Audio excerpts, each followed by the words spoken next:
시편 6편은요 다윗의 시입니다. 이 시도 하나님께 자신의 고통을 호소하는 탄원시이고 또한 자신의 죄를 고백하는 회개의 시이기도 합니다.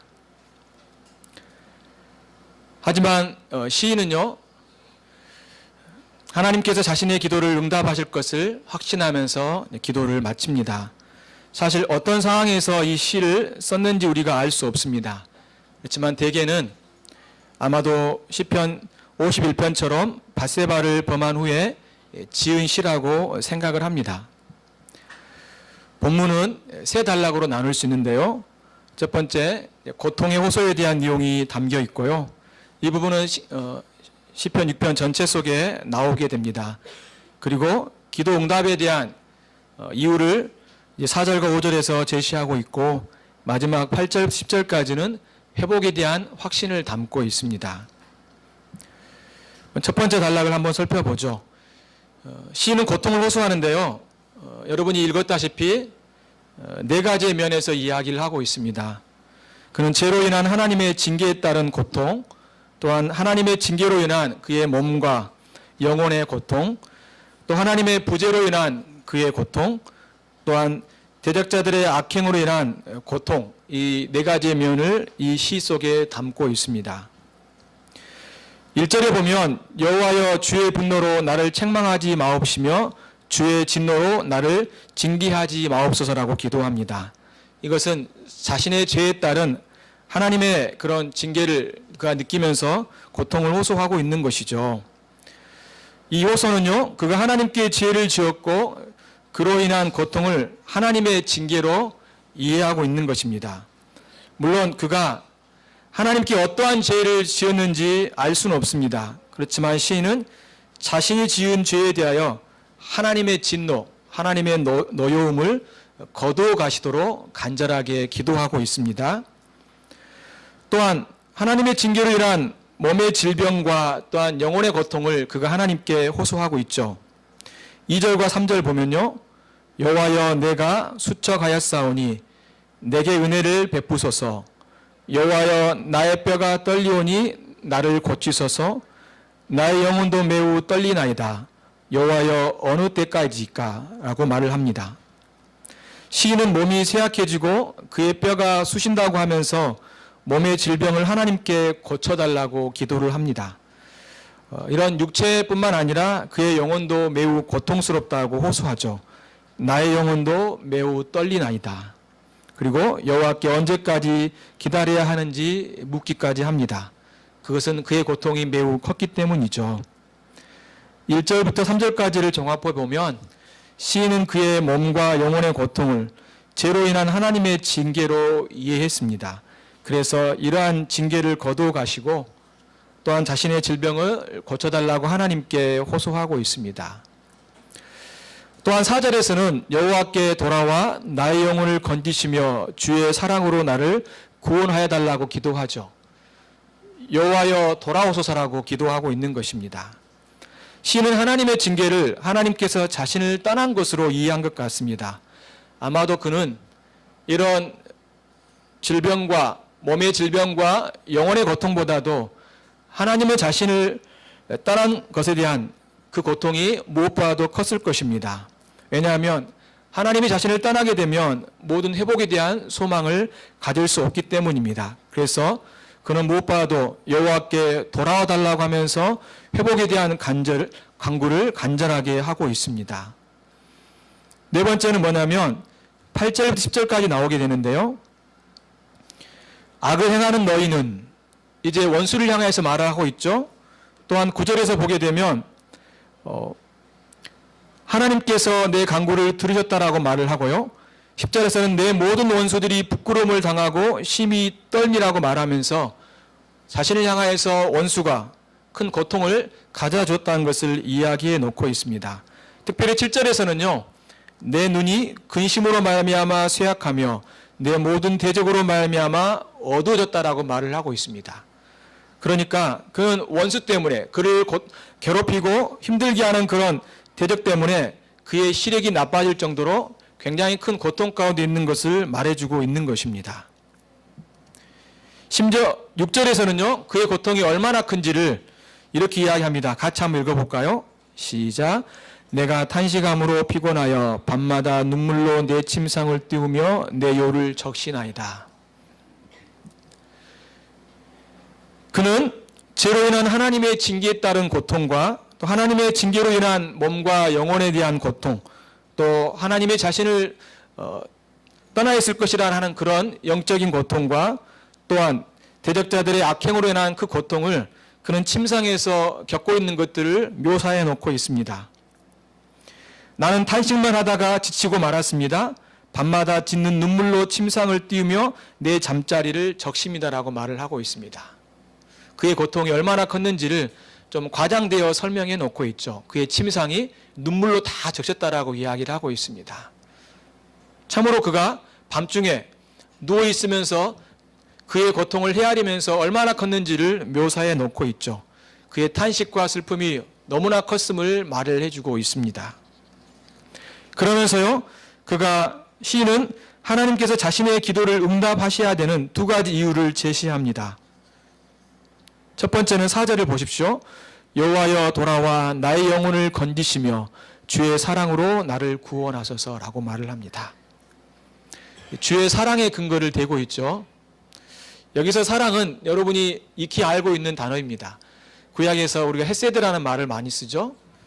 하나님의 변함없는 사랑, 하나님의 풍성한 사랑을 말을 할 때 이 사랑이라는 용어를 씁니다.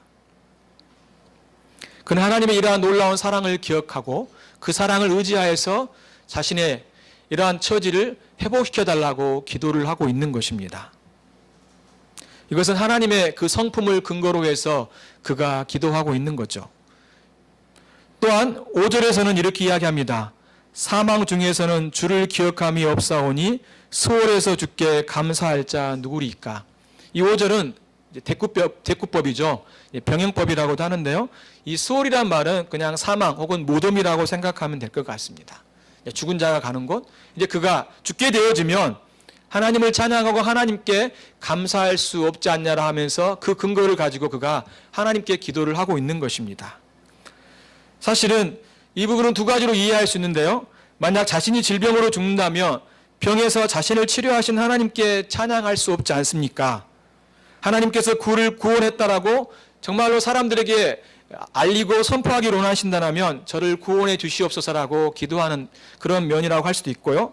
또 다른 면이 뭐냐면 하나님께서 자신을 창조하신 이유가 하나님을 찬양하고 하나님을 높이는 일인데 만약 자신이 병으로 죽게 되어지면 이러한 하나님의 목적을 온전히 이룰 수 없지 않습니까? 라고 하면서 하나님께 이렇게 기도하고 있는 것입니다. 다시 말해서 자신을 통하여서 하나님의 영광이 드러날 수 있도록 하나님 저를 구원해 달라고 저의 이러한 고통을 주님께서 회복해 달라고 기도하고 있는 것입니다. 시인은 두 가지의 근거를 가지고 하나님 앞에 기도하고 있습니다. 하나님의 변함없는 그 풍성하신 하나님의 사랑을 의지하여서 주님의 사랑을 의지하여서 기도를 하고 또한 하나님의 영광 주님께서 나를 구원하시고 나를 택하시고 나를 통하여서 하시고자 하는 그러한 놀라운 그러한 하나님의 영광이 드러날 수 있도록 하나님 저를 회복시켜 달라고 기도하고 있는 것입니다. 그러면서 8절 10절까지는 시인이 이제 자신이 이러한 두 가지의 근거를 가지고 기도하면서 하나님이 자신의 기도를 응답하실 것을 확신하면서 이 시를 마치고 있습니다.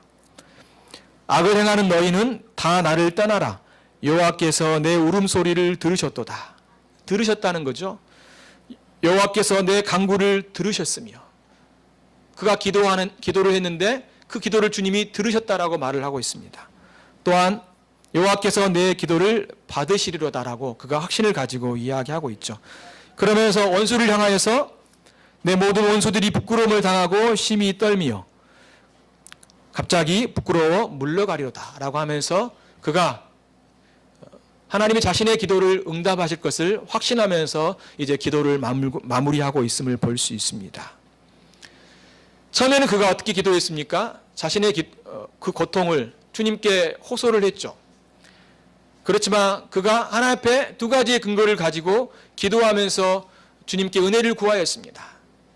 이제 시가 마무리될 때는 하나님의 자신의 기도를 들으셨다라고 확신을 하면서 이제 기도를 마무리하고 있는 것을 볼 수 있습니다. 우리는 이 말씀을 통하여서 세 가지 정도로 살펴볼 수 있겠습니다.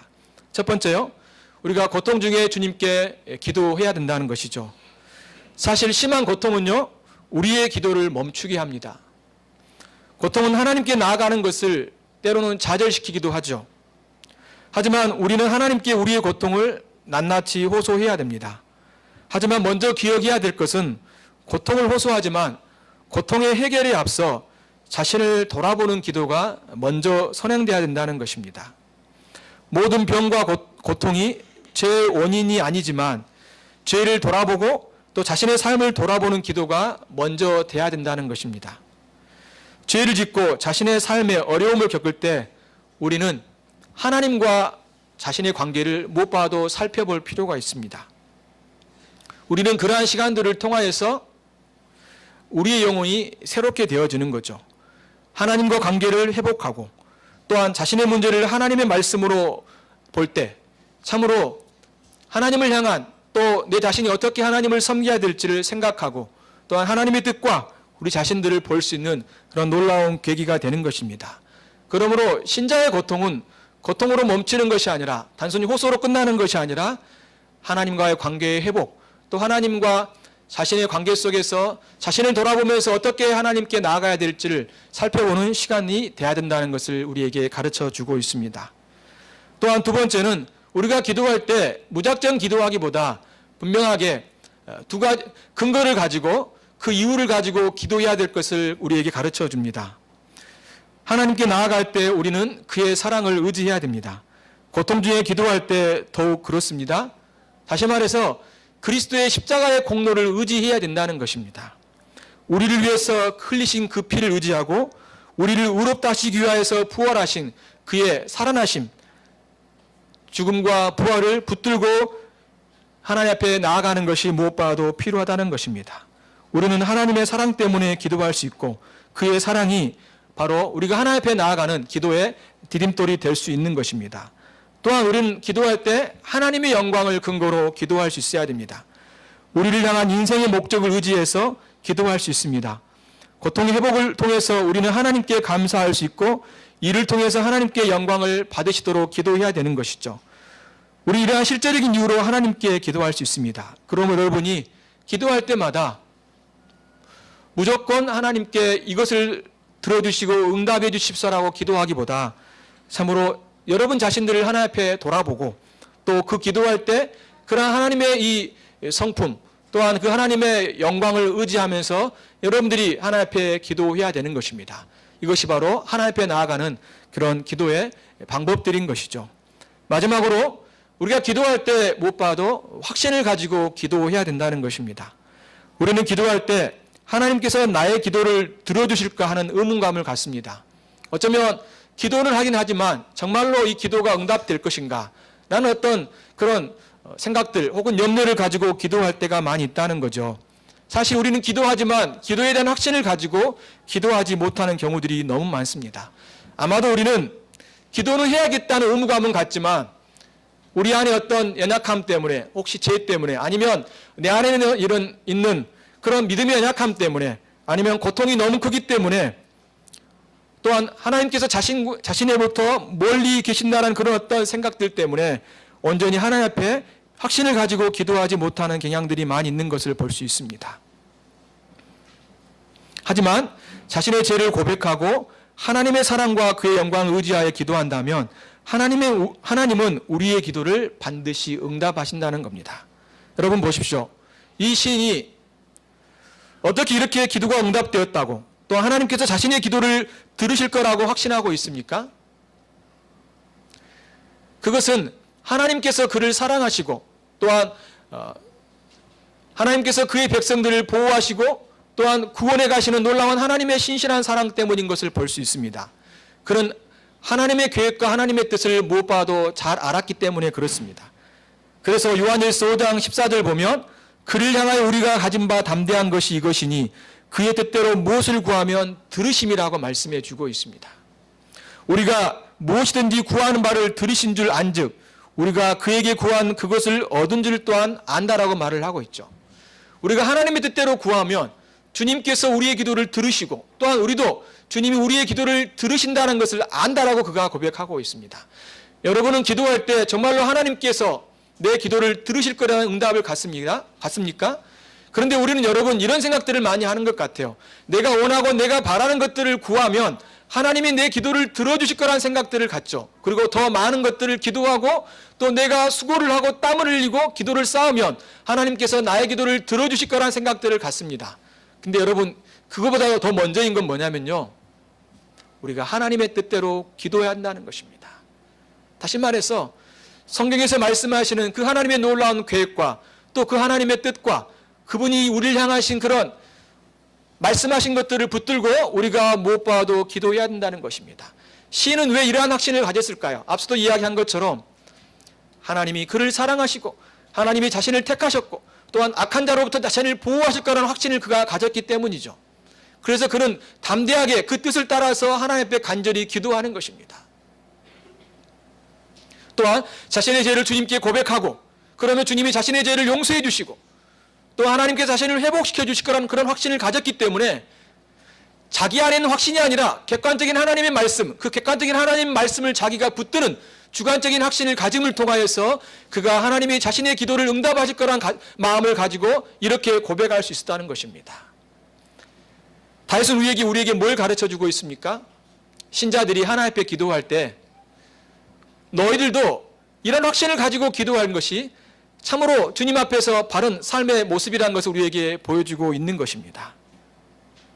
그러므로 여러분이 기도할 때마다 여러분의 뜻을 따라서 기도하기보다 하나님의 말씀과 그분의 계획과 또 그분의 뜻이 무엇인지를 잘 살펴서 우리가 그 하나님의 말씀 안에서 당신이 보여주신 그 뜻 안에서 우리가 기도할 때 참으로 그 주님께서 우리의 기도를 들어주신다는 확신을 가지고 기도하시기 바랍니다.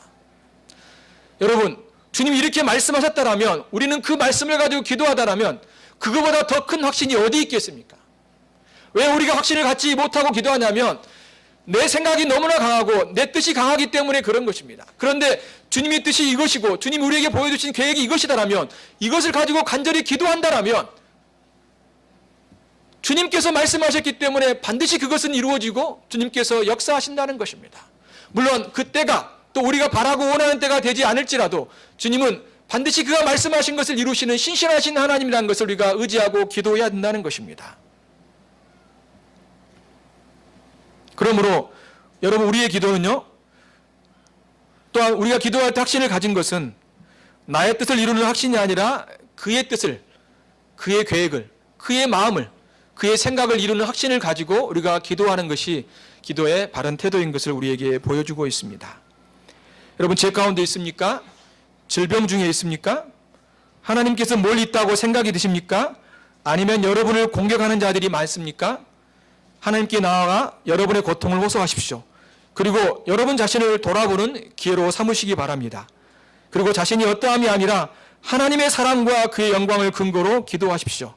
무엇보다도 하나님의 뜻을 이루시는 기도의 응답을 확신을 가지고 기도하시기 바랍니다. 그 주님이 어떤 분이십니까? 선하신 분이시기 때문에 그렇습니다. 하나님을 사랑하는 자, 그의 뜻대로 부르심을 입은 자들에게는 모든 것이 합력하여 선을 이룬다라고 말씀하고 있습니다. 사랑하는 성도 여러분, 기도를 통하여서 하나님의 선하심을 경험하시고 그것을 통하여서 또 하나님을 참으로 찬양하고 더 주님을 의지하는 여러분의 삶이 되시기를 바랍니다.